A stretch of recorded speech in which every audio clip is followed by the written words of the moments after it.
Bismillahirrahmanirrahim. Assalamualaikum warahmatullahi wabarakatuh.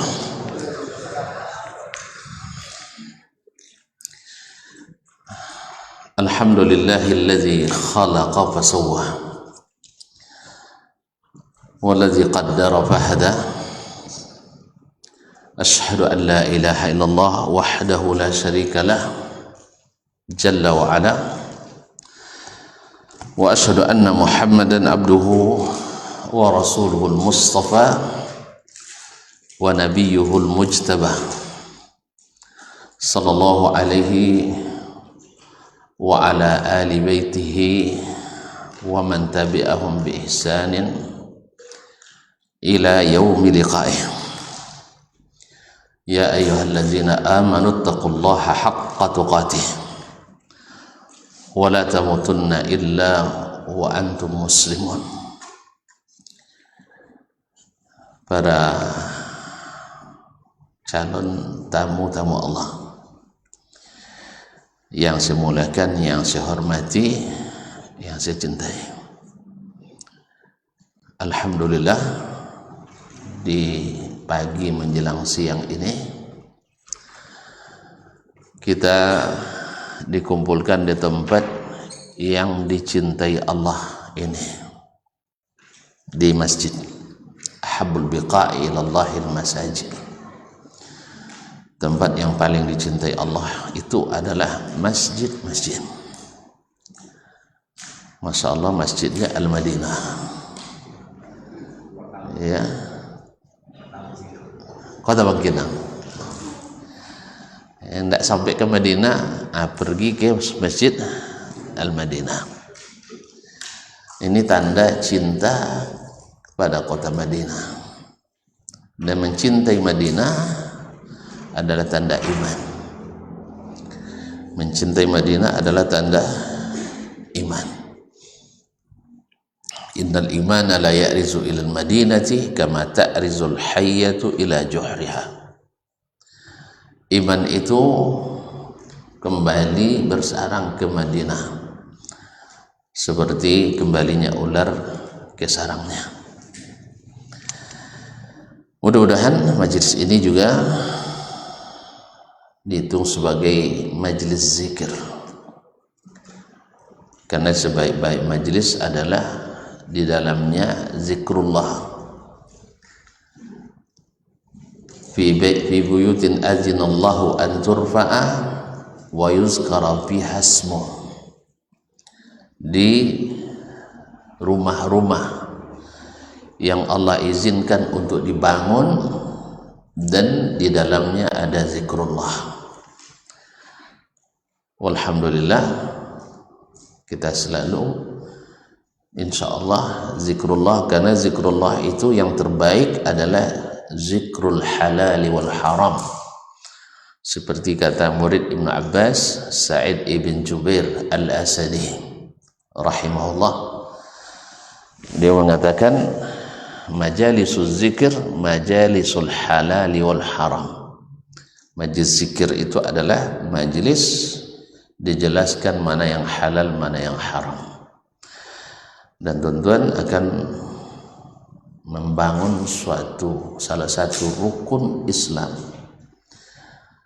yang sangat besar dan juga berat, yaitu haji dan umrah, yang melibatkan harta dan juga raga, bahkan juga jiwa. Harta, raga, dan jiwa. Artinya haji itu sendiri disebut oleh Nabi, khususnya bagi ibu-ibu, jihad, karena memang berat. Tapi karena kerinduan yang berat, cinta yang berat kepada yang karenanya kita pergi mengerjakan yang berat, maka terasa nikmat dan ringan. Walhamdulillah. Buktinya ibu-ibu dan bapak-bapak siap antri panjang Berapa lama antri dulu? 13 tahun. Subhanallah. Untung saya tidak pakai antri. Untung saya tidak pakai antri. Alhamdulillah. Karena memang rezeki kita beda. Kalau Prof rezekinya mungkin di duit banyak. Kalau saya rezeki saya mungkin sering ke Baitullah. Nah, saya tidak cemburu pada beliau, beliau tidak boleh cemburu pada saya. Tapi sama-sama berdoalah kita, mudah-mudahan pintu yang dibukakan untuk kita bermanfaat bagi kita di dunia dan di akhirat. Dia muda masih sudah profesor, saya masih berpesong-pesong. Ya, beliau udah muda masih profesor. Awak sudah hampir pensiun belum? Naik pangkat pun tidak pernah, karena tidak pernah ngurus pangkat. Tapi naik peringkat sering, turun juga ada. Nah, alhamdulillah. Mudah-mudahan salawat dan salam juga menghiasi majelis ini, karena kurang barakah ya Pak ya kalau tidak ada salawat dan salam pada Nabi Sallallahu Alaihi Wasallam. Karena dengan salawat dan salam doa cepat diijabah. Ya kalau lambat-lambat rasanya doa Pak ya, banyak salawat dan salam pada Nabi alaihi salatu wassalam. Kata Imam Al-Qayyim rahimahullah, doa yang paling cepat diijabah Allah adalah salawat dan salam. Semoga lidah kita terbiasa salawat dan salam pada Nabi. Selanjutnya tentu saya tidak mungkin tidak, bahkan wajib saya berterima kasih kepada tuan-tuan dan puan-puan. Sebab yang paling diuntungkan dengan majelis ini saya. Kenapa? Saya hanya menunjukkan jalan tuan-tuan yang mengerjakan, saya dapat pahala seperti itu. Tidak boleh ya? Tidak boleh. Kalau tidak boleh, saya di situ. Dan jangan khawatir, tuan-tuan tak berkurang sedikit pun, bahkan dapat bonus. Kalau saya hanya gaji pokok saja. Ya Pak ya. Tentu beda yang pergi haji langsung dengan yang menunjukkan cara haji, beda. Ya Pak, saya dapat pahala betul. Cuman Bapak banyak bonusnya. Ya kalau berlebih nanti di akhirat, sisihkan untuk saya, untuk syafaat. Karena memang di antara syafaat itu adalah orang-orang beriman memberi syafaat kepada orang beriman lainnya. Ini tuan-tuan berapa rombongan? 30 ya? Juga 30. Nah, selama 40 hari berjalan ini nanti kan akrab itu. Ya. Saling melengkapi dan saling menutupi. Hah? Apa? Enggak satu rombongan? Gimana? Cuma Bangkinang semuanya. Alhamdulillah. Iya, sampai di sana kita nanti se-Indonesia itu sekampung. Asal ketemu orang Indonesia, orang kampung kita. Sah? Kalau di sini enggak. Se-Bangkinang sampai Pokan, Awang Kinang sekampung dong. Sah? Sampai Jakarta, Seriau, orang kampung. Sah? Tapi sampai ke Arab se-Indonesia sekampung. Jadi besok saling menguatkan, saling mengisi, saling melengkapi. Jangan saling-saling mencari kelemahan nanti. Kalau kelemahan tidak usah dicari, langsung nampak. Kalau kelemahan tidak usah dicari, karena memang kita dasarnya punya kelemahan. Tapi adalah saling mengisi, saling melengkapi, dan saling menutupi. InsyaAllah. Ma'asyarul kiram, Bapak dan Ibu yang saya muliakan, oleh itu terima kasih saya secara khusus kepada keluarga Profesor Dr. Fitra Lestari, MSc ya, MSc. Nah, tidak ada LC-nya. Bagusnya LC MSc ya. Nah, mudah-mudahan juga bagian daripada menunjukkan jalan kebaikan ini. Dan wabil khusus kedua orang tua beliau yang Masya Allah, walaupun kami beda umur tapi kami seperti seumur. Beliau awet muda karena suka bergaul sama anak-anak muda, dan jiwanya masih semangat muda. Walhamdulillah, selalu mengingatkan kami, mengajarkan kami hal-hal yang kami luput mengetahuinya, khususnya berkaitan dengan hal-hal kemasyarakatan dan interaksi dengan masyarakat. Jazakallahu khairan, semoga Allah panjangkan umurnya dalam keberkahan dan amal saleh, amin. Tuh udah boleh saya mulai ya. Panjang sekali mukaddimahnya. Saya biasa gitu Pak, mukaddimahnya panjang, isi tidak panjang-panjang. Biasanya kalau tabal kuli lama isi. Allah musta'an. Saya juga harus minta maaf kalau terlambat. Ya, kalau terlambat. Ya kalau enggak usah dimaafkan lah. Sebab tadi juga harus kajian subuh dulu di Pekanbaru. Ahmad enggak kasih saya cuti. Udah lama orang tuh minta Ustaz. Sudah 3 tahun Ustaz ya. Sudah 3 tahun orang tuh minta, baru subuh tadi. Akhirnya terpaksa saya jamak tanpa qasar. Ya, biasanya kalau Ustaz lain setengah jam, saya tadi hampir 2 jam. Tapi jangan takut Pak, sekarang insya Allah dibatasi nih, karena ada makan siang kabarnya. Iya. Salah sih. Ada makan siang? Ada. Ah, iyalah. Kalau udah ada, oh di rumah masing-masing. Mohon maaf, berarti salah apa sih ya? Di rumah masing-masing. Oh gitu.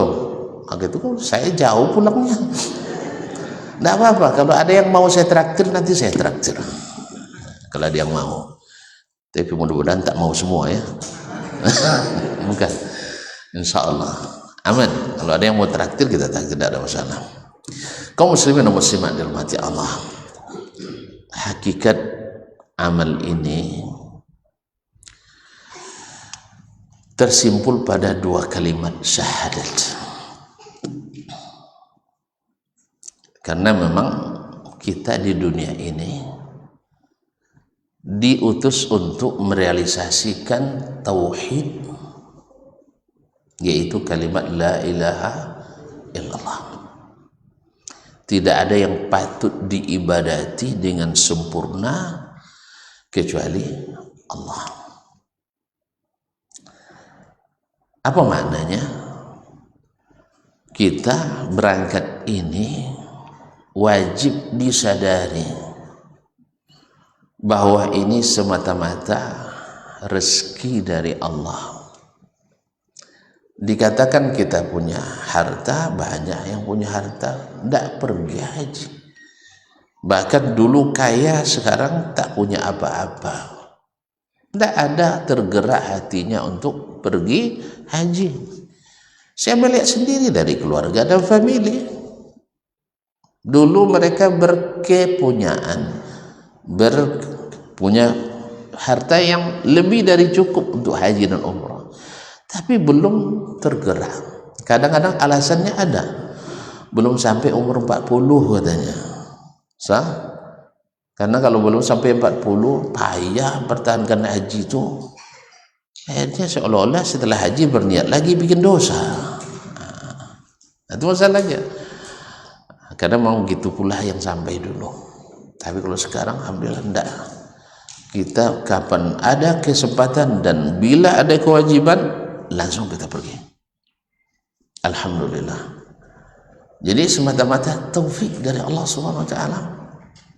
Dan ini yang harus kita sadari bersama. Sebab apa?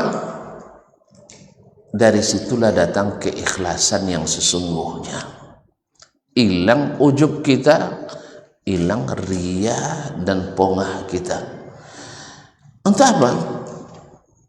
Karena berselebrasi di dunia ini tidak sempurna, bahkan merusak amal. Tapi kalau di padang mahsyar berselebrasi adalah menyebabkan kita besar. Karena kita, kalau riak kita sekarang, yang tahu amal kita sedikit. Tapi kalau di padang mahsyar riak dan dibolehkan, karena hari itu riak dibolehkan. Orang-orang yang diberikan catatan amal dari tangan kanan, dia angkat tinggi-tinggi, ha umqra'u kitabiyah. Nih bukti saya bekerja. Karena catatannya teraplikasi sempurna. Tidak ada yang luput dalam catatan Allah. Ma li hadzal kitabi la yughadiru saghiratan wala kabiratan illa ahsaha. Kitab itu tidak meninggalkan catatan kecil dan besar kecuali rapi tercatat, tidak ada ragunya. Kalau sekarang enggak. Yang tahu kalau ria kita paling rombongan kita, paling tetangga kita. Dan itu tidak menambah pada pangkat kita, tidak menambah pada peringkat kita, tidak nambah pada rezeki kita. Oleh sebab itu kaum muslimin dan muslimat dirahmati Allah, maka kalau kita sadar ini semata-mata dari Allah, maka jangan sedikit pun terselip niat kecuali karenanya. Dan kita mengerjakan sesuai atau hanya karena Allah Subhanahu wa taala. Wa ma umiru illa liya'budullaha mukhlishina lahuddin. Mereka tidak diperintahkan kecuali hanya beribadah kepada Allah dengan penuh keikhlasan. Dah. Bagaimana ikhlas itu? Definisinya mudah. Diketahui orang, tak diketahui perasaan sama. Dipuji tak dipuji orang, perasaan tak beda. Dilihat orang tak dilihat orang, semangat tetap. Itulah ikhlas. Tapi kalau kita tidak berharap dipuji, lalu dipuji orang, dulu tidak dipanggil gelar Pak Haji, awal tidak suruh pula orang untuk manggil Pak Haji, jangan marah pula, tidak ada masalah. Mudah-mudahan itu ajilatu busral mu'min. Mungkin itu sebagai berita gembira yang dicepatkan untuk kita. Jadi bukan kita ingin. Kadang-kadang kan anti pula dipanggil Pak Haji ya. Tidak apa-apa. Artinya bukan kita yang inginkan, bukan kita yang mengharapkan. Ini terpaksa singkat-singkat juga. Soalnya makan di rumah masing-masing katanya. Nah, alhamdulillah. Yang kedua, bahwasanya untuk merealisasikan kalimat Muhammadur Rasulullah, yaitu tidak melakukan apapun dalam beragama ini kecuali ikut Rasulullah Sallallahu Alaihi Wasallam. Kalau bahasa orang sekarang namanya harus ikut SOP.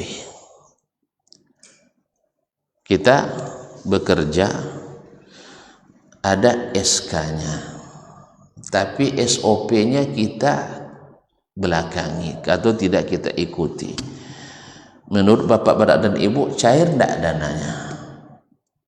Ini tanya Profesor Fitra nanti ya. Setiap proyek ada SK-nya tapi tidak ikut SOP, cair. Atau ketika kita datang ke kantor presiden, lalu kita tidak mau mengikuti aturan protokolernya, disambut baik atau ditolak keras? Tertolak. Nah, sekarang kita menjadi tamu Allah. Ya, Allah yang menetapkan tempatnya, bukan pilihan kita. Allah yang tetapkan. Wa rabbuka yakhluqu ma yasha' wa yakhtar. Rabbmu lah yang memilihkan tempatnya dan menciptakannya. Kenapa dia pilih di Arab, Ustaz? Orang Arab kurang aja kerjanya. Ya, la yus'alu amma yaf'al wa hum yus'alun. Allah tidak ditanya kenapa dia lakukan itu, tapi yang ditanya kita. Yang ditanya kita. Kenapa? Karena ilmunya meliputi segalanya. ilmu kita hanya mengetahui sedikit saja. Cuman tongko nak tanggung-tanggung dah. Tentu sakene tapi tongko ndak tanggung-tanggung. Kalau bahasa orang Jawa ndak ketulungan. Sakene tentu nya. Contoh gini apa angong gini mah. Itu sebanyak-banyaklah paksi timbul di negeri ini. Ini masuk wanau sodo. Ada yang dukung ini, ada yang dukung ini dan sebagainya. Tidak usah dibahas ya. Nanti perang pula kita.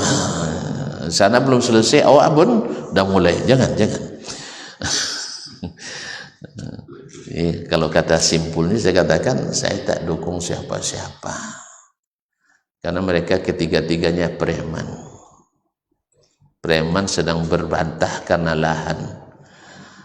Nah, jadi kalau mereka selesai bantah, nanti kita yang diongi-ongi lagi. Nah, kita yang diimpit lagi. Nanti salah dukung tuan-tuan. Terdukung yang kalah mereka, bahaya. Atau terdukung yang salah. Karena tiga-tiganya preman. Cuma yang jadi subuhat, preman yang satunya pakai sorban, pakai jubah. Itu yang banyak menipu tuh. Padahal lebih haus darah dibanding preman yang dua itu.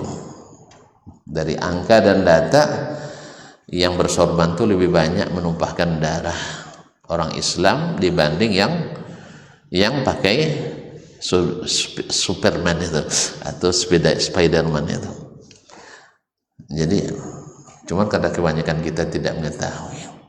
Tapi jangan dibahas ya, nanti lama kita. Nah, semalam lama saya kajian gara-gara itu, karena ada timbal baliknya. Cuman apa saya panjang. Saya bilang sama orang tuh, kalau bapak tidak percaya kita telepon MBS ya, tapi bapak yang ngomong cuma mana ada nomor MBS bawa. Tapi pejabatnya adalah. Baik kaum muslimin dan muslimat dirahmati Allah Subhanahu wa taala. Jadi mesti ikut SOP. Ustaz, kami tidak tahu SOP-nya, kan kami tidak bisa bicara langsung dengan Allah. Di sini dah pentingnya menguatkan asas kedua, la Muhammadur Rasulullah, Muhammad utusan Allah. Dialah makhluk satu-satunya yang diizinkan Allah menentukan SOP seluruh amalan kita. Salat ikut dia, puasa contoh dia, haji tiru dia. Tadi saya dengar selintas Kakanda tadi menyampaikan bahwa kita mesti menyempurnakan amalan ini, khususnya amalan yang hajinya haji pertama, haji Islam.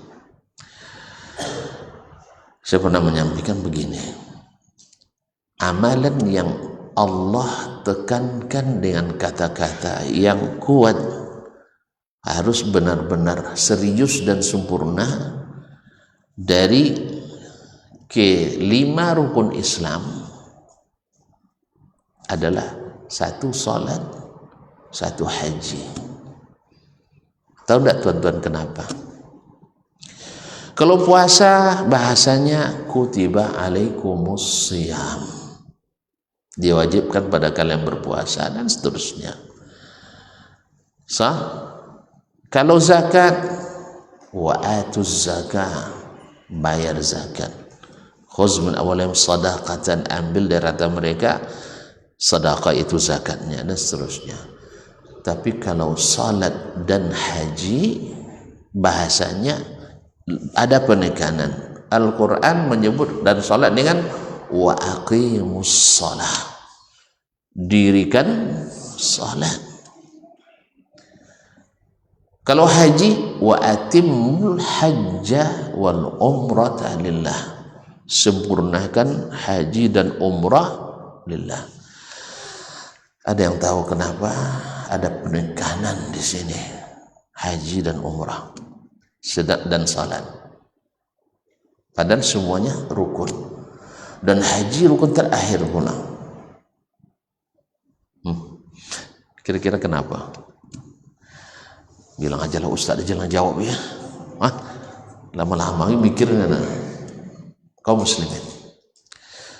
Amalan yang lain seperti puasa, zakat, bila terlupa atau bila tidak dilaksanakan, bila tidak dikerjakan, misalnya Ramadan kemarin dengan sengaja tak puasa atau terlupa berpuasa kan misalnya, atau tersalah hari puasa, bisa diqadha, bisa diganti.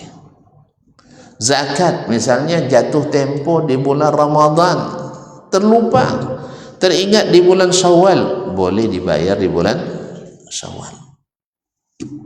Atau udah 3 tahun tidak bayar zakat, boleh didouble, boleh diqadha.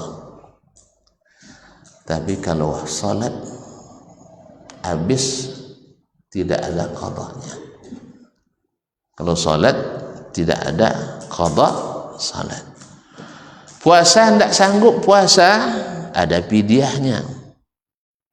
Tapi kalau salat tidak sanggup salat, masuk kubur, tidak ada fidyahnya. Salat tidak ada fidyah, sah. Kalau tidak sanggup lagi salat, gimana? Masuk ICU atau masuk kubur. Selama masih ada kesadaran, salat masih bisa dilakukan. Makanya salat ketika kita kerjakan mesti disempurnakan, ditegakkan. Haji juga seperti itu. Kalau tuan-tuan rusak haji ini atau kurang, walaupun haji tahun depan tidak sama lagi. Haji tahun depan ya 13 tahun ke depan kalaupun ada waktu, itu haji sunat, tidak bisa mengganti haji rukun. Jelas? Jadi ini yang menentukan rukun Islam kita. Oleh sebab itu Allah tekankan, Nabi ingatkan. Kalau salat, sallu kama ra'aitumuni usalli. Nggak, itu dikatakan Nabi, sumu kama ra'aitumuni asum. Ya, puasalah kalian seperti kalian melihat saya puasa. Apa sebab? Ya, bukan tidak meniru Nabi kita puasa, bukan. Cuman penekanannya itu ada pada salat dan haji, karena puasa, kalau tidak puasa tahun ini sesuai dengan puasa Nabi, masih bisa diganti. Tapi kalau haji tak bisa diganti. Apalagi kalau tak sekarang ini. Kalau berangkat umur 70, itu antri lagi 13 tahun. Tak ada harapan lagi kan. Saya pun ragu daftar sekarang. Umur 55 atau 56 jalan. Kalau tambah 13, 69. Kayak umur saya tidak tahu, tak ada lagi sampai 69 tuh. Tapi saya berharap mudah-mudahan masih ada 20 tahun lebih lagi. Sebab apa? Saya kurus 27 tahun, gemuk sudah 27 tahun pula. Mudah-mudahan nanti sedang 27 tahun. Doakanlah, bilang amin. Bilanglah tuan-tuan, doanya mustajab insyaallah. Bilang amin. Jadi selama sampai umur 27 saya kurus. Beratnya 48, paling tinggi 51. Kurus kan? Setelah menikah, Masya Allah, langsung naik drastis. 2 bulan menikah naik 14 kilo. Memang pandai istri saya, memang pandai ngurusin saya nampaknya. Nah, sekarang sudah 54 kan, udah 27 tahun tuh kan. Mudah-mudahan nanti 27 tahun pula. Ideal. Tapi jangan terlalu ideal, nanti banyak pula yang naksir katanya. Mudah-mudahan. Ya, kalau bisa saya ingin panjang dan barakah. Tapi keinginan saya malam ini masih ngaji, besok subuh selesai sholat subuh mati. Bilang amin. Iya. Tapi bukan subuh besok. Maksudnya kejadiannya seperti itu. Malamnya masih pengajian, masih memberikan ilmu, masih dalam keadaan taat. Besok selesai sholat subuh, meninggal, bilang amin, bukan subuh besok. Saya ingin seperti itu. Jadi kalau sakit, mohon kepada Allah jangan lama-lama, ya, jangan lama-lama. Kan tak apa-apa doa gitu kan. Alhamdulillah. Saya tak minta mati cepat, enggak, tapi saya minta mati dalam keadaan taat. Amin. Jadi yang punya hak menentukan SOP itu siapa? Nabi sallallahu alaihi wasallam. Maka khudhu anni manasikakum. Supaya apa? Supaya sempurna. Karena tidak ada khilaf di antara ulama. Haji yang paling sempurna adalah hajjatun Nabi sallallahu alaihi wasallam. Pertama, mulai gitu ya. Nabi dulu tidak dibolehkan pergi haji. Bahkan umroh pun dihalangi. Kecuali setelah tahun ke-7 Hijriah. Nabi tercatat umroh 4 kali, haji hanya sekali. Apa sebabnya?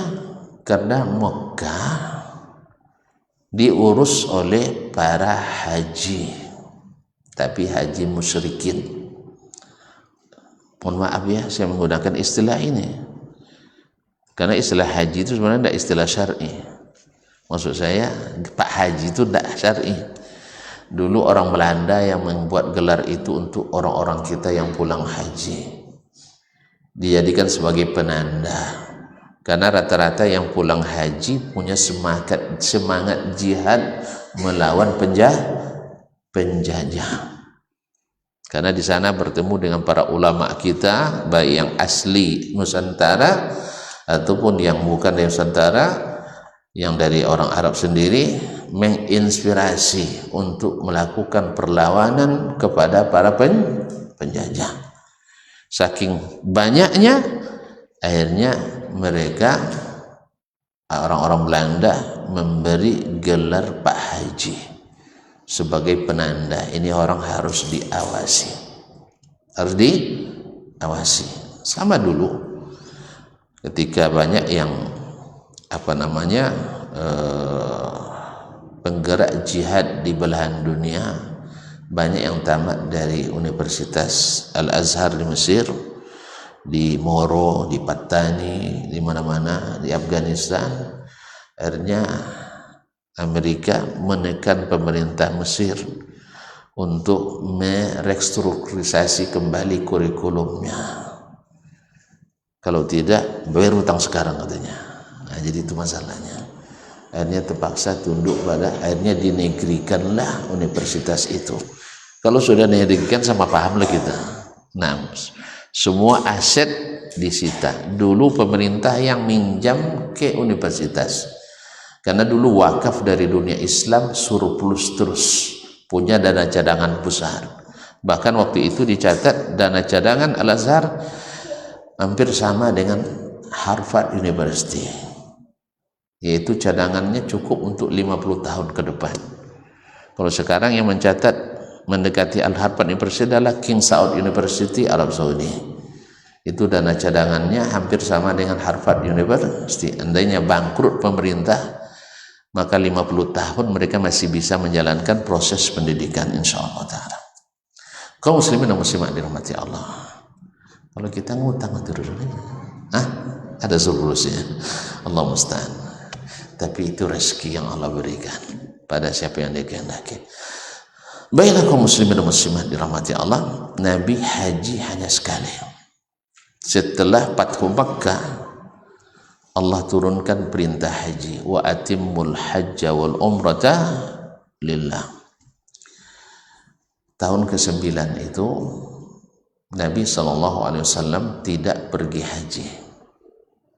Kan tahun 8 Mekah dikembalikan ke Islam, dikuasai oleh orang Islam, sehingga menjadi negeri yang aman bagi lil alamin, seluruh manusia, termasuk kaum musyrikin, aman, termasuk aman. Makanya waktu itu di tahun ke-9 Nabi tak pergi haji. Apa sebab? Karena masih bercampur antara orang-orang Islam dengan orang-orang musyrikin. Jadi di masa jahiliyah ada haji, ada. Makanya Haji Abu Jahal, Haji Abu Lahab dulu pengurus Masjidil Haram. Sehingga ketika mereka ngurus Masjidil Haram, Nabi tak boleh ceramah di situ. Dihalanginya kajian Nabi, dibubarkannya kajian Nabi sallallahu alaihi wasallam. Maka kita berharap jangan sampai ada Pak Haji yang kerjanya sama pula dengan Haji Abu. Nah, itu hati-hati. Ini banyak juga kadang pengurus masjid Pak Haji, tapi kerjanya membubarkan kajian atau menghalangi kajian. Hanya karena beda kaji. Tentu bedalah kaji Nabi yang berilmu dengan kaji haji jahiliyah yang tidak berilmu kecuali hanya tradisi. Jadi mereka menaikkan tradisi nenek moyang, Nabi menurunkan wahyu yang diturunkan Allah Subhanahu wa taala. Tentu beda kajinya. Ma'asyarul kiram, di tahun itu yang jadi Amirul Hajj Abu Bakar Siddiq radhiyallahu taala, tahun ke-9. Masih akhlak masih bercampur. Kenapa Nabi tidak pergi? Takut nanti Nabi SAW membolehkan amaliyah jahiliyah. Karena Nabi kalau melihat kemungkaran tidak boleh diam, wajib merubah di saat itu. Maka Abu Bakarlah yang naik haji jadi Amirul Hajj. Kemudian turun ayat, innamal musyrikuna najasun fala yaqrabul masjidal harama ba'da amim. Sesungguhnya orang-orang musyrikin itu najis. Apanya yang najis? Badannya? Enggak. Ya kalau bersalaman sama orang non muslim nanti jangan dibasuh pula tangan. Bukan tangannya yang najis, tapi keyakinannya najis. Oleh sebab itu tak boleh masuk tanah haram ba'da amihim hadza, setelah tahun ini. Akhirnya Nabi mengutus Ali bin Abi Thalib menyusul Abu Bakar Siddiq untuk mengumumkan kepada para jemaah semuanya, ala la yahujju al-qadima illa mu'min. Tahun depan tak boleh haji kecuali orang Islam. Maka tahun ke-10 baru Nabi pergi haji. Namanya haji wada, karena itu haji pertama Nabi dalam Islam dan haji terakhirnya. Karena beberapa bulan setelah itu Nabi wafat, tepatnya di 12 Rabiul Awal tahun tahun ke-11 Hijriah, yaitu 12 Rabiul Awal hari Senin tahun 11 Hijriah, sekitar 3 bulan selepas haji. Selepas haji Muharram, Safar, Rabiul Awal. Kaum muslimin muslimat dirahmati Allah, Nabi mengumumkan akan pergi haji. Mendengar Nabi pergi haji, seluruh pelosok dunia Islam waktu itu, Jazirah Arab, bersiap ingin bersama Nabi alaihissalatu wassalam. Maka berkumpullah jemaah terbanyak sepanjang sejarah zaman itu. Sepanjang sejarah zaman itu adalah haji yang paling ramai. 120.000 lebih kurang jemaah terkumpul. Bertolaklah Nabi alaihissalatu wassalam dari Al-Madinah, dari Madinah di awal bulan Zulhijjah. Tapi kita bertolak di bulan Zulqa'dah ya, Prof ya. Kenapa? Pengaturan kloter. Ya, kalau di Zulhijjah nanti bahaya enggak? Sekarang aja dimulai dari awal sih sudah ramai. Alhamdulillah. Dan Zulqa'dah termasuk bulan haji. Al-hajju ashurun ma'lumat. Haji itu adalah beberapa bulan yang dimaklumi. Artinya makna bahwa itu bulan haji bila seseorang umrah di bulan Zulqa'dah, maka dia terhitung, lalu haji nanti dia di bulan Zulhijjah, terhitung hajinya tamattu. Paham? Beda dengan orang yang nanti umrah dia di bulan Syawal, ya sebelum Zulqa'dah, lalu dia umrah di bulan Syawal, tinggal sampai musim haji, lalu dia haji, maka hajinya terhitung ifrad, karena umrahnya belum di bulan haji. Tentu nanti berangkat di bulan apa? Pada lupa semuanya. Ini gara-gara kalender ini. 19 Aprilnya ya. Iya. 26 ya. 26 berarti di awal Zulqa'dah. Sah? Sekarang kan tanggal ini April tanggal berapa? 11. Sah? 12. Syawal pada lupa semua. Syawal 24 ya. Iya kan 24 sekarang kan, 24 hari ini, berarti tinggal sepekan lagi, berarti awal-awal Zulqa'dah, berarti sudah masuk bulan haji. Subhanallah, ini hikmah Allah SWT. Makanya kita tidak perlu nanya-nanya Allah kenapa begitu ya. Allah jadikan haji itu juga di bulan-bulan utama, bulan haram. Jadi haji itu di bulan haram. Sebulan sebelum puncak haji, bulan haram, dan sebulan setelah haji selesai juga di bulan haram. Ada rahasianya Pak Ji? Ada hikmahnya? Ada. Karena jarak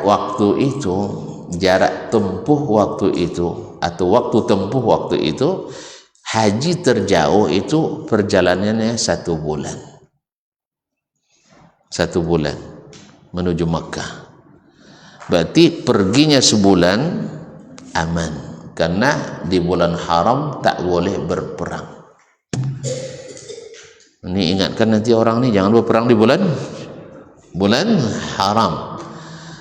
Dan subhanallah, umat Islam yang pernah tercatat melanggar berkali-kali, melakukan pelanggaran di bulan haram adalah orang Syiah. Sejak di zaman awal mereka timbul sampai hari ini. Jadi mereka tidak menghormati bulan. Orang jahiliyah saja menghormati bulan haram, tapi orang Syiah tidak. Maka doakan jangan sampai Syiah masuk ke tanah, jangan sampai mereka berkuasa di tanah haram. Karena mereka pernah membantai 35.000 jemaah haji sedang ihram dalam Masjidil Haram, bangkainya dilemparkan ke dalam sumur Zam-Zam, sehingga berbulan-bulan sumur Zam-Zam tak bisa diminum. Dan Hajarul Aswad mereka larikan ke Ahsa selama 35 tahun, sehingga 30 tahun orang tidak bisa haji. Itu yang kita harapkan untuk membela Islam itu. Makanya kaum muslimin dan muslimat ada mati Allah. Jangan dibahas lagi, panjang nanti. Nah, ya. Ma'asyiral kiram dirahmati Allah SWT. Nabi bersiap berangkat dari Madinah. Beruntung kita nanti dari Madinah ya. Gelombang 1 kan? Alhamdulillah. Kalau saya memang suka gelombang 1. Tahu enggak kenapa?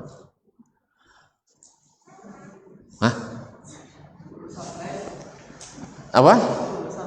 Duluan sampai. Betul juga, duluan sampai. Tapi tetap sama lamanya di sana. Yang datang belakangan lambat pulang. Kenapa kaum muslimin dan muslimat yang dirahmati Allah? Karena satu, sangat mudah menerapkan sunnah Nabi Sallallahu Alaihi Wasallam, yaitu dari Madinah. Yang kedua, miqat yang paling jauh dari Makkah adalah miqat ahlil Madinah. Miqat ahlil Madinah lebih kurang 421 km dengan jalan tol sekarang. Sedangkan yang lain itu yang yang paling jauh di antaranya itu Qarnul Manazil, itu tidak seperti jauhnya Zulhulaifah, dengan makna kita lebih lama pakai ihramnya. Sah? Lebih lama pakai ihramnya. Yang kedua, ya menapak tilasi hajinya Nabi Sallallahu Alaihi Wasallam. Yang ketiga, kalau di kita gelombang kedua ini kita kadang masuk wilayah khilaf.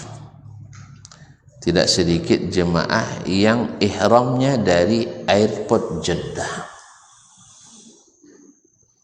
Pertama, secara dalil Jeddah tidak masuk miqat karena dia sudah di dalam garis miqat. Kalau ditarik lurus, miqatnya yang datang dari arah timur itu Yalamlam, yang sekarang disebut dengan Sa'idiyah, itu Jeddah sudah masuk lingkar dalam, bukan lagi di garis sejajar miqat. Oleh sebab itu sebagian besar ulama kontemporer tidak merekomendasikan miqat di Jeddah. Miqat di Jeddah. Ya, kalau ada keluarga kita nanti yang gelombang 2, tolong jangan ngambil miqat di Jeddah. Upaya bersalin Ustaz, kalau masalah bersalin lebih mudah dibanding, karena bedakan pakai pakaian ihram dengan memulai ihram. Ya, pakai pakaian ihram itu adalah wajib haji. Pakai pakaian ihram adalah wajib haji. Sedangkan ihram dari miqat itu adalah rukun haji. Ihram itu adalah rukun. Andainya tidak bisa bersalin, tidak berganti kain, maka ikut saja aba-aba dari awak maskapai bahwa Anda sebentar lagi akan melewati miqat Yalamlam, maka pasang niat labbaik Allahumma umrah kalau dia haji tamattu, atau kalau dia haji ifrad labbaik Allahumma hajjan, kalau dia haji qiran labbaik Allahumma umratan wa hajja. Dah, walaupun belum ganti kain, berarti dia hanya melanggar salah satu yang dilarang dalam ihram. Cukup dibayar dengan fidyah. Fidyahnya pilihan, bisa menyembelih seekor kambing, atau puasa 3 hari, atau memberi makan 6 orang fakir miskin. Tonton pasti pilih yang ketiga. Sah? Beli kambing mahal Ustaz, puasa berat Ustaz, kasih makan ya kalau bisa dikurangi. Subhanallah. Kaum muslimin muslimat, jangan lupa spirit tadi, sempurnakan ya. Jadi sekarang bukan cari yang murah. Kalau tonton nak bikin rumah sempurna, tentu beli bahan yang asli, bahan-bahan yang tahan lama. Kalau perlu sekali bikin rumah tak ada lagi memperbaiki. Sama juga kalau beli mobil, tentu yang spesifikasi yang terbaik. Kecuali kita tidak punya anggaran untuk itu, itu pasalah apa adanya. Kayak gitu lagi kan. Tapi kalau kita punya, jangan berdikit-dikit, karena Allah tidak pernah berdikit-dikit memberi kita. Al-hajjul mabrur laisa lahu jazaa'un illal jannah. Kalau udah surga kaum muslimin dan muslimat, pokoknya bilang aja lah, semua di surga menyenangkan. Dan menyenangkan, tidak ada susah setelahnya. Tidak ada diselingi dengan susah. Kalau suami istri sama dunia ada bantah-bantahnya. Kalau suami istri di dunia ada bantah-bantah. Tidak ngaku tentunya. Lai ya, bilang. Cuma kita sukses berumah tangga karena sampai sekarang tak berpisah. Walaupun sering berbantah. Kayaknya kebanyakan ada ya berselisih ya. Sebab dari sekian banyak yang saya janjikan, siapa yang 1 tahun tak berselisih kata, saya beri hadiah. Belum banyak yang melapor. Belum banyak yang melapor. Tapi alhamdulillah kemarin 2 pekan yang lalu ada yang menghubungi saya, Ustaz, dulu Ustaz berjanji beri hadiah sama saya, masih susah ya. Kenapa? Katanya saya nikah sudah lebih setahun Ustaz, tidak berkelahi. Tidak Ustaz, alhamdulillah, kirim rekeningnya. Gitu. Saya tidak janji apa hadiah waktu itu Pak, cuman kalau ada uang saya kasih uang. Kalau sempat saya orang kaya besar waktu itu, mungkin saya buatkan rumah atau kasih umroh juga. Sekarang kan kemarin yang ada kan seadanya, tapi menurut dia sudah terlalu banyak Ustaz katanya. Alhamdulillah kalau terlalu banyak. Kalau dia bilang ini cuma Ustaz, itu yang apa? Dia bilang terlalu banyak, syukurlah, alhamdulillah. Itu yang saya mampu. Kalau ada anak-anak tuan-tuan yang pernah saya janjikan belum saya bayar, kirim rekening cepat. Ya kalau sekarang tentu seadanya. Allah tak pernah berhitung dengan kita. Itu masalahnya. Maka jangan berhitung-hitung dengan Allah SWT. Nabi berangkat dari Madinah di awal Zulhijjah, dan beliau sengaja sampai di Zulhulaifah, diperintahkan atau sengaja bermalam di situ untuk menunggu jemaah yang ingin bergabung. Karena dulu semuanya satu kloter aja ya. Semuanya satu kloter. Jadi mereka bergabung. Nabi sholat di situ 5 waktu. Sampai beliau di waktu duha, kemudian sholat maghrib, zuhur, asar, kemudian maghrib dan isya, kemudian subuh. Besok duhanya beliau berangkat. Lalu dikatakan oleh Nabi waktu itu, inna hadzal wadi mubarak. Atani Jibril wa akhbarani bi anna hadzal wadi mubarak. Saya didatangi Jibril bahwa lembah ini penuh berkah. Wa amarani an usalli fihi. Allah perintahkan saya salat di sini. Nah, di sini para ulama menyebutkan atau ada yang mengatakan ini salat sunat ihram. Tapi sebagian besar mengatakan bukan salat sunat ihram. Artinya, kalau tuan-tuan sampai di situ bertepatan dengan waktu salat zuhur, maka ikutlah salat zuhur. Kemudian nanti karena kita musafir, maka kita jamak salat asar di waktu zuhur. Kalau kita sampai di waktu duha, maka salatlah salat duha atau salat tahiyatul masjid dan salat apapun, dengan makna tidak mesti dengan niat salat sunat ihram. Yang penting salat di situ. Sama dengan kedudukan salat tahiyatul masjid. Salat tahiyatul masjid, Nabi tidak menyebutnya tahiyatul masjid, tapi Nabi katakan siapa yang masuk masjid jangan duduk sebelum salat. Kalau kita pas datang imam sedang salat zuhur, jangan salat tahiyat dulu. Langsung saja salat zuhur. Atau nanti jangan setelah salam salat zuhur langsung pula berdiri. Kan ada kalau secara tekstual dipahami kan jangan duduk sebelum salat 2 rakaat, enggak. Kata Nabi, sebelum salat tidak boleh duduk. Sekarang dah salat itu belum? Sudah. Begitu juga dengan salat di Zulhulaifah atau di Abyar Ali atau di Bir Ali. Tahu tuan-tuan Bir Ali ini? Ali ini siapa? Hah? Oh, Ali bin Abi Thalib ya? Kayaknya keliru. Ya, kayaknya keliru. Ali di sini adalah raja di Darfur, Sudan.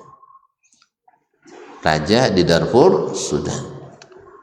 Darfur sekarang menjadi daerah konflik juga sekarang. Ya, dulu rajanya seorang Muslim Sunni, taat dan pemurah.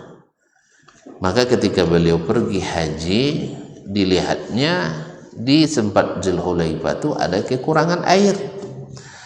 Maka beliau menggali beberapa sumur untuk sumber air bagi jemaah haji dan umrah. Akhirnya dikenallah tempat itu dengan Abyar Ali, yaitu sumur-sumur Ali, karena banyak sekali sumur yang digalinya. Yang kalau raja kan tentu banyak dibuatnya, sah. Kalau ajo yang enggaknya, kalau raja itu banyak apanya, makanya dia buat Abyar jamak. Jadi dibuatnya banyak, dan itu selama berabad-abad masih ada sampai ke era Arab Saudi sekarang. Maka dibuat secara modern lagi, sehingga kita tidak memerlukan telaga-telaga seperti itu lagi. Dulu banyak di situ. Ini Raja Sudan, Raja Sudan, bukan Ali bin Abi Thalib. Dulu saya sebelum tahu juga seperti itu, sama kita, karena ilmu kita kira-kira waktu itu kan, saya kira Ali bin Abi Thalib, ternyata bukan. Jadi setelah dijelaskan sejarahnya, ternyata Ali ibn Ahmad al-Darfur, itu dari Darfur di Sudan. Nah, sampai di Abyar Ali Nabi SAW bermalam di situ dan salat juga di situ selama 5 waktu. Kemudian ada satu hal, mungkin tabu disebutkan, ya, tapi innallaha la yastahi minal haqq. Allah tidak malu menyebutkan yang hak. Dulu perjalanan musafir Makkah Madinah itu memakan waktu antara 8 sampai 12 hari. Nah, dan dalam keadaan ihram tak boleh dekat-dekat istri. Paham kan? Maka Nabi di Bir Ali memberikan hak semua istrinya. Apa maknanya? Tidak mesti pula, karena kita kan sehari cuma kan. Tapi mana tahu di antara kita ada orang yang memang harus per hari. Mana tahu?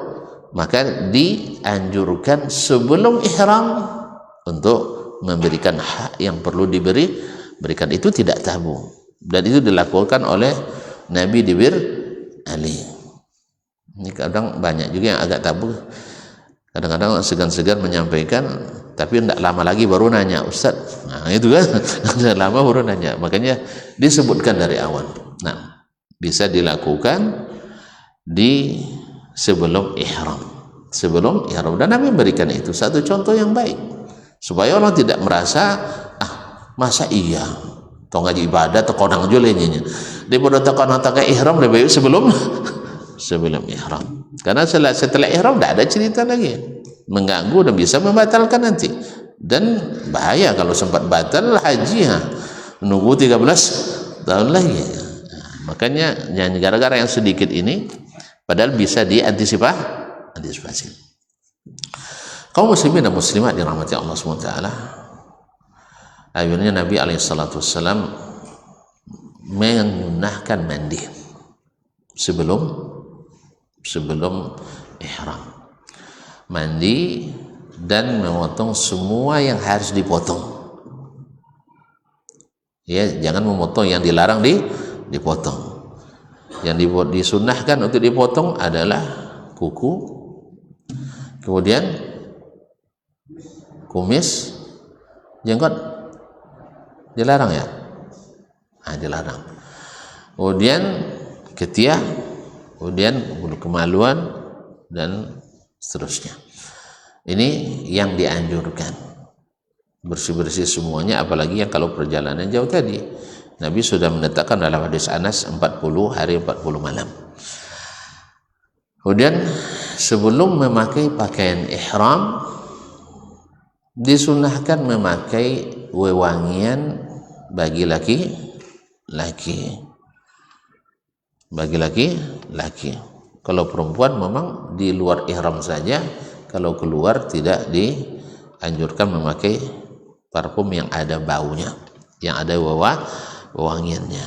Tapi kalau memakai misalnya skincare yang tidak ada parfumnya untuk melindungi kulit dari apa istilahnya ultraviolet karena terpapar matahari, itu tidak apa-apa. Tapi dengan catatan jangan masuk bab tabarruj, yaitu berhias atau bersolek, karena memang itu dilarang walaupun di luar ihram.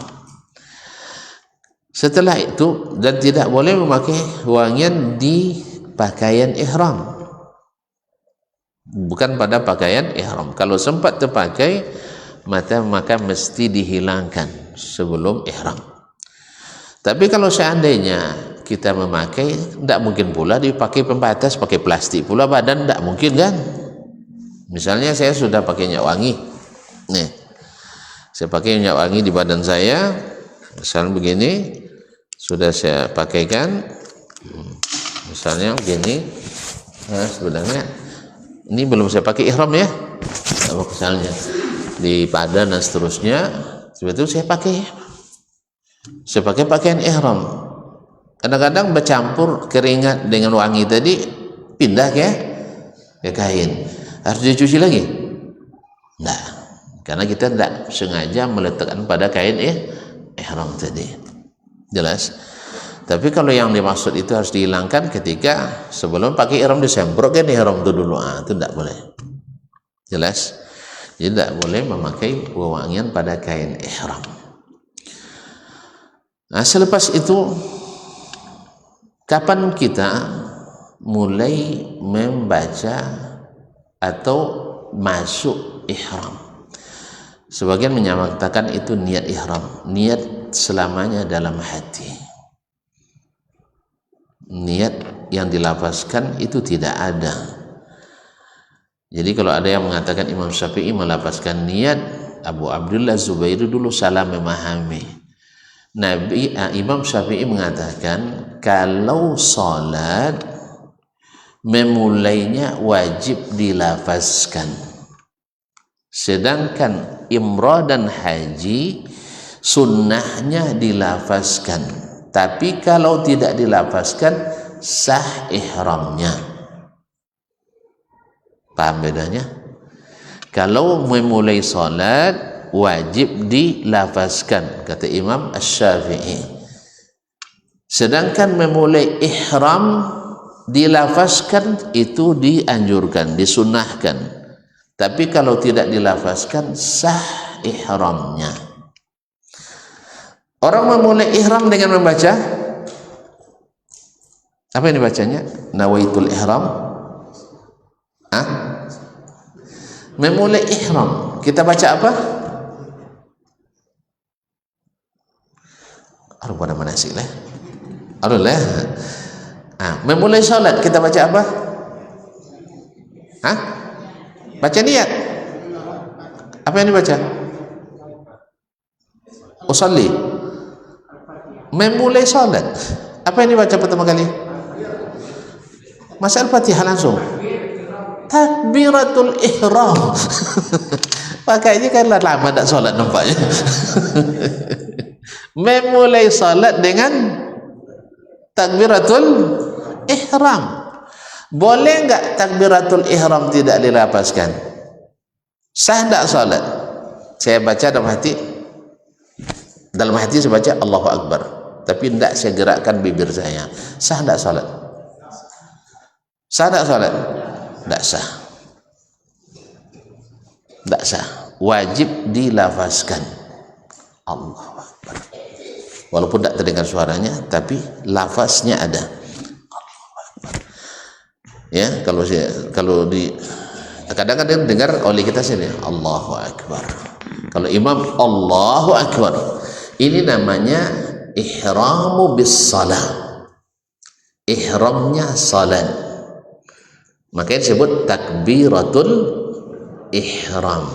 Jadi kita setiap hari ada ihramnya. Ihramnya salat. Jelas? Memulai ihram salat wajib dilafazkan. Setiap orang kalau mau salat wajib mengucapkan Allahu Akbar dengan lisannya. Harus bergerak makharijul hurufnya. Kalau umrah dan haji wajib tidak dilafazkan? Hah? Apakah wajib dilafazkan? Tidak. Ustaz nanya-nanya kami tidak tahu, bilang aja lah. Tidak wajib. Tidak wajib. Dengan makna, misalnya ibu-ibu nanti atau bapak-bapak dah masuk ke dalam bis atau mungkin masih dalam masjid, ya sudah langsung aja bilang dalam hati labbaik Allahumma umrah tanpa digerakkan bibir. Sah tidak umrahnya? Sah. Tetapi dilafazkan itu sunnahnya. Dilafazkan itu lebih baik. Jelas? Tapi kalau salat tidak sah kecuali dilafazkan. Ini yang dimaksud oleh Imam Asy-Syafi'i. Amma talaffudhu bi ihramis salati fayajib. Sedangkan melafazkan ihram salat wajib. Wa ammal hajj wal umrah fasunnah laisa biwajib. Sedangkan umrah dan haji hukumnya sunat, dilafazkan tidak wajib. Ini yang disalahpahami oleh pembesar mazhab Syafi'i Abu Abdullah Zubairi dan diikuti oleh imam-imam mazhab Syafi'i yang lain setelahnya.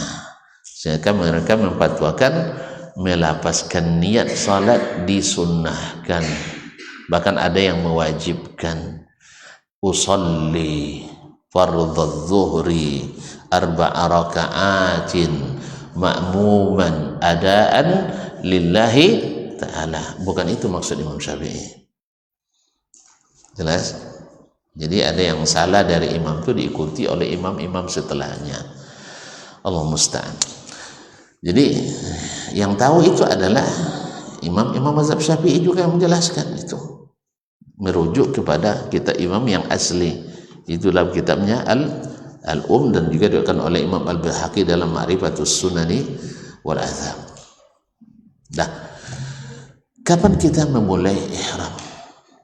Nabi SAW dalam hadis Jabir dari Imam Muslim, dia katakan kana idza stawa ala dabbatihi ahram atau ahalla bil ihram. Nabi setelah naik di atas kendaraannya memulai ihram. Labbaik Allahumma hajjan. Karena waktu itu, waktu zaman Nabi, pada awal mulai Nabi, tidak ada umrah di musim haji. Tak ada umrah di musim haji. Haji saja atau umrah saja. Di musim haji hanya haji, sedangkan umrah di musim yang lain. Maka umrah tamattu atau haji tamattu disyariatkan di haji wada. Maka Nabi SAW ketika sampai di Mekah ketika setelah dia ihram, didatangi Jibril bahwa dibolehkan umrah dan haji sekaligus, dan dibolehkan umrah dulu baru haji, atau dibolehkan haji saja. Maka terbagilah manasik 3, haji tamattu, haji qiran, haji ifrad. Sebelumnya tidak, semuanya haji ifrad. Semuanya haji ifrad. Lalu Allah berikan nikmat kepada kita, sekali merangkuh dayung 230 terlampau, sekali melempar buka pundi 23 utang terbayar. Maka dibolehkan umrah dulu seperti yang umumnya kita lakukan. Kemudian setelah itu kita tahallul, dan boleh semuanya yang halal nanti sampai pada waktu haji kita kembali haji. Ini namanya haji tamattu. Atau boleh sekali pasang dua-duanya, umrah dan haji. labbaik Allahumma umratan wa hajjan, atau hanya haji saja, labbaik Allahumma hajjan. Setelah itu diharamkan semua yang dilarang waktu ihram. Nah, yang dilarang waktu ihram ada berapa? Ada 9 ya. Tidak boleh lagi mencukur atau memotong, tidak boleh lagi memotong kuku, tidak boleh lagi memakai pakaian biasa, lebih sering disebut oleh para ulama dengan pakaian berjahit. Tidak boleh lagi memakai penutup kepala, ya, bagi laki-laki. Tidak boleh lagi memakai khuf, yaitu pakaian sepatu yang menutup mata kaki. Tidak boleh lagi pakai sarawil, celana, yaitu celana yang biasa kita pakai. Tidak boleh lagi memakai wangian. Tidak boleh lagi mendekati istri atau mendekati suami. Tidak boleh lagi menikah atau menikahkan atau jadi saksi nikah. Tidak boleh berburu dan tidak boleh melamar. Alhamdulillah tidak lama, hanya sebentar. Insya Allah sehari semalam selesai. Kalau nak melamar besoknya, ya, masa iya melamar orang Arab ya, wih maharnya mahal wih. Nah, Pak ya, dah semua ini adalah ini sebentar dilarang. Nah, sebagai ujian, ini yang halal semua, ini yang dilarang semua yang halal, bukan yang haram. Yang haram pasti lebih dilarang lagi. Nah, kita berangkat. Afdalnya kapan kita mulai?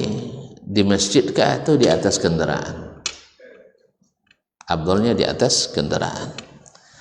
Tapi pastikan kendaraan kita jangan parkir lewat tanah haram atau lewat miqat, karena miqat itu adanya di perbatasan tanah haram. Kalau seandainya masih di tanah miqat atau lebih di tanah haram, maka ihramnya dari dalam bus. Ini nonton pimpinan rombongan harus ini lebih afdal. Tapi kalau takut terlupa, ini kadang-kadang pantang mada duduk dalam busnya terlolok di AC kan. Beko kalau umumkan dah habis, anda apa? Setelah selesai nanti solat di dalam masjid Zul Hulaifah atau Bir Ali, bilanglah labbaik Allahumma umratan. Dah. Nah, setelah itu kita selama perjalanan itu yang sebaik-baik yang banyak kita baca adalah labbaik Allahumma labbaik labbaik la syarika lak labbaik innal hamda wan ni'mata lak wal mulk la syarika lak. Nabi bilang khairul haji al-ajju wath-thajj. Haji terbaik itu banyak bertalbiyah, itu suara sampai paruh dibuatnya, dan banyak pula menyembelih, menumpahkan darah. Jadi besok tuh jangan lagi tawar menawar kayak kurban juga, beda 1000 pindah masjid lain. Nah, atimul hajjah wal umrata lillah, sempurnakan. Kalau bisa tanya mana kami yang paling mahal. Ini masalah gara-gara murah meriah ini nanti banyak kita ditipu orang di sana. Mohon maaf, tanah suci tidak mensucikan orang, tapi kita yang wajib menjaga kesuciannya. Ada yang menawarkan kambing nanti 250 rial. Saya pastikan tidak disembelih kecuali sebagian. Karena di hari biasa aja tidak bisa dibeli 250 doh Pak. Masa di musim haji bisa 250?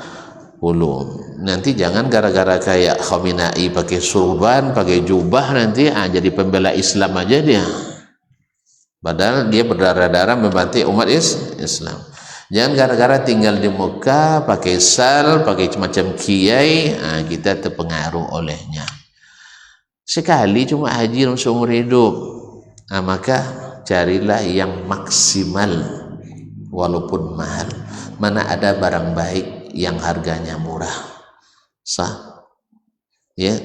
Mana ada barang baik harganya murah, barang berkualitas tidak ada yang murah. Pak, mana mahal mobil kancil daripada Alphard? Hah?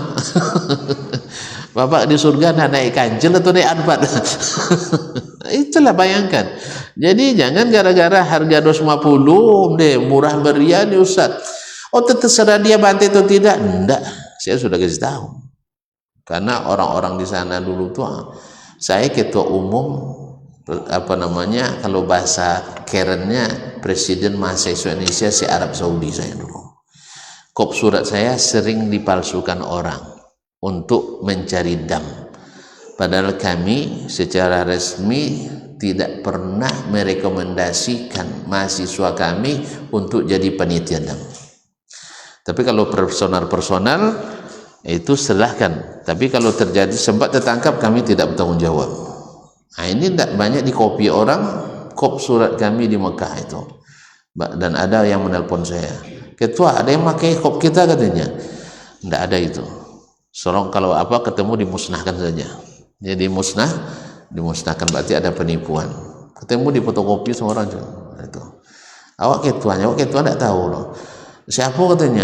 Kenal sama jemaah kita. Dia katanya ketua mahasiswa Indonesia di Mekah katanya. Saya ketua umumnya si Arab Saudi. Gak ada yang nama ini sebagai catatan mahasiswa. Nah, kabar sampailah ke Pokan, sampai ke Riau, sampai ke Jambi, sampai ke Sumatera Barat. Ada kicuri nantarang Jawa. Sayangnya banyak uang lo cayo lagi uang lo podo ke deyin deh. Nah, itu yang masalah. Banyak lo uang awak go cayo ki uang dulu podo ke deyin.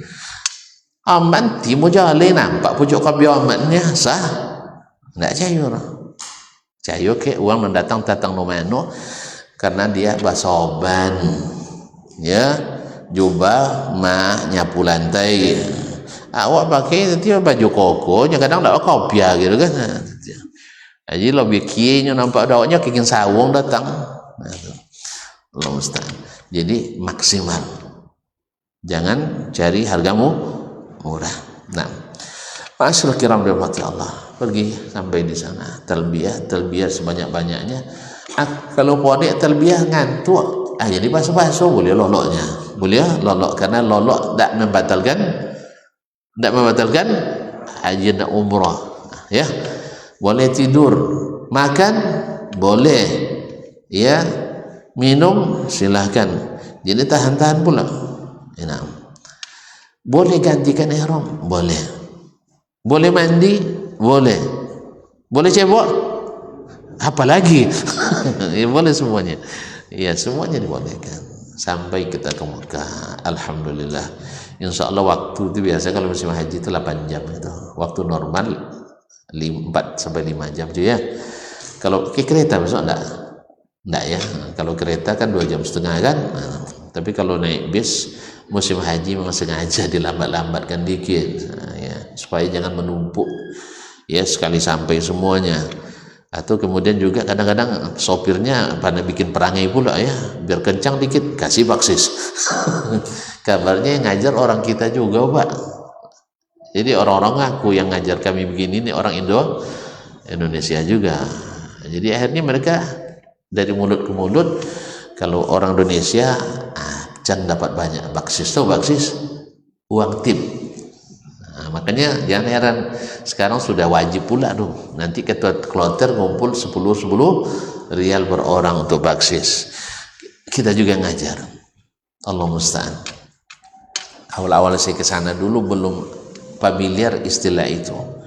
Di akhir-akhir belakangan itu sudah menjadi wajib nampaknya. Allah musta'an. Kita juga yang ngajar itu. Memang pelajaran Indonesia ini banyak. Allah musta'an. Sampai di Mekah. Nah, istirahat dulu di hotel juga boleh. Atau langsung pergi umroh, sebaiknya jangan dipaksakan. Apalagi yang masih tua. Tapi kalau ingin cepat selesai, mana tahu takut pula nanti ramai atau sakit, rasanya bisa. Alhamdulillah, sambil tetap bertalbiyah sampai diakhiri ketika melihat Ka'bah.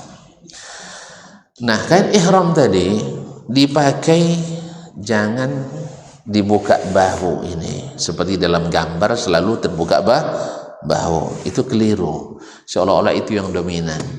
Membuka bahu hanya ketika tawaf qudum saja. Jadi dibukanya menjelang tawaf, bukan sejak dari Zulhulaifah. Faedahnya apa? Musim dingin nanti, enggak musim dingin ya. Kalau kedinginan dibuka pula bahu tambah dingin, weh. Makanya yang sunnahnya adalah ditutup di atas. Kapan dibuka? Ketika hendak tawaf, dan hanya berlaku tawaf qudum saja. Selesai tawaf nanti waktu salat sunat tawaf kembali ditutup, karena dilarang salat tanpa ada yang menutup bahu kita. Dilarang salat tanpa ada yang menutup bahu. Di mana kita mulai tawaf? Mulai tawaf dari Hajarul Aswad. Bisa mencium Hajarul Aswad sekarang enggak ya? Hah? Bisa, tapi susah. Ya setengah hari dulu antri nanti kan. Karena kita berombongan, alhamdulillah dia sunat. Salah sendiri kenapa lambat ke sana. Kan sejak tahun 90 awal kan kita ajak ke sana, tuan-tuan enggak mau. Ya, awal-awal 90 sekitar dulu, alhamdulillah boleh dikatakan, apalagi kalau selepas haji betul atau pas sebelum haji betul, itu alhamdulillah di depan kita kadang 5 orang, 6 orang bisa langsung mencium Hajarul Aswad. Sama juga dulu di Raudhah di Madinah, dulu kami bisa bareng